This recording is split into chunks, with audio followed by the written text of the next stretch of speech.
Many consider The Dark Knight Returns to be the greatest Batman book ever written. However, the art and some specific storytelling elements do detract from its so-called perfection.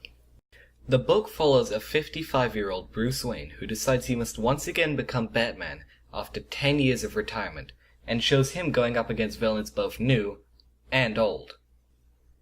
The story in this works really well, and it is great at showing you how Batman must defeat his enemies at all costs.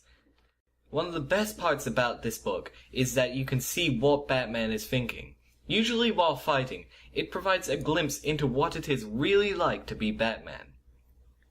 Perhaps one of the best elements besides the story would be the satire of both politics and the news through the news segments that are heavily scattered throughout the book. The news segments also help show how terrible Gotham has really become without the Batman. If you're a big DC fan, this book is filled with references to other characters and events. Quite a few old friends of the Batman do actually show up in this. This adventure is incredibly brutal and is different from anything else of the time. With the brutality of this story comes a very different Batman, who can come across as a brute. However, the Batman in this story can be very likable if you take the time to get to know him. The artwork in this is really weird. At times it can perfectly capture the tone and atmosphere of the book, and other times it can appear grotesque, usually with the faces.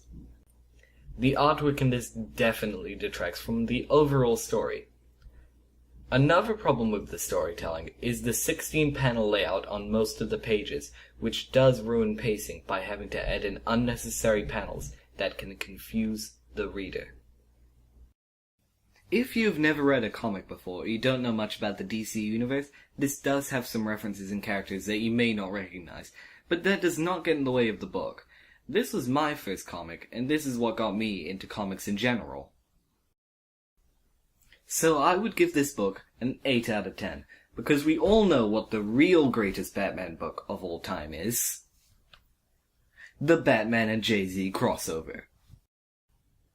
In all seriousness, however, this book has a great story and concept, the satire of the news and politics is brilliant, the brutality and seriousness of the story is great, and the news segments are brilliant. However, the artwork and the 16-panel grid layout on a lot of the pages can be really confusing for the new readers. You should definitely read this book. It may come across bad the first time, but I implore you to give the book a second chance. Watch the animated movie and read it for a second time. Things that may have seemed terrible the first time around, you may actually enjoy. Alright, thanks for watching. Don't forget to check out my next video.